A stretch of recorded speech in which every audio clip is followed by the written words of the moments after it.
રક્ષામંત્રી રાજનાથ સિંહે સંરક્ષણ હિસાબ વિભાગને બચતનો સંપૂર્ણ ઉપયોગ સુનિશ્ચિત કરવા આદેશ કર્યો। રક્ષામંત્રી રાજનાથ સિંહે જણાવ્યું છે કે વસ્તુ અને સેવા કરના દરોમાં કરવામાં આવેલા સુધારાની સંરક્ષણ ક્ષેત્રની સંપાદન પ્રક્રિયા પર સીધી સકારાત્મક અસર પડશે।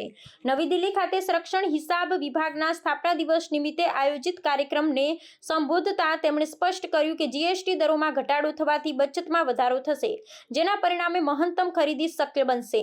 આ પ્રસંગે તેમણે વિભાગને નિર્દેશ આપ્યો કે આ બચતનો સંપૂર્ણ ઉપયોગ સુનિશ્ચિત કરવામાં આવે। રક્ષામંત્રીએ આ પગલાંને પ્રગતિશીલ ગણાવતા કહ્યું કે સંરક્ષણ હિસાબ વિભાગ સંરક્ષણના અંદાજપત્રના સંરક્ષક તરીકે મહત્વપૂર્ણ ભૂમિકા ભજવે છે।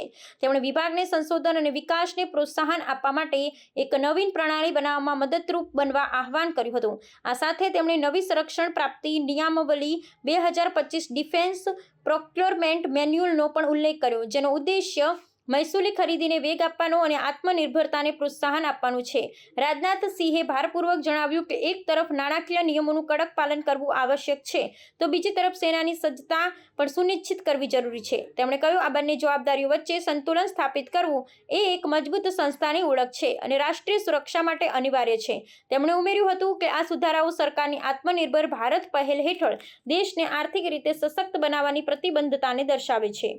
भारत सरकार ने अभी हाल ही में एक प्रोग्रेसिव स्टेप लेते हुए, आप सबको जानकारी है, सारे देश को जानकारी है, जीएसटी रेट को इम्प्रोवाइज किया है, उसमें रिवीजन किया है, जिसका प्रोक्योरमेंट पर भी डायरेक्ट इम्पैक्ट पड़ना तय है और यह हमारे लिए अच्छी बात है।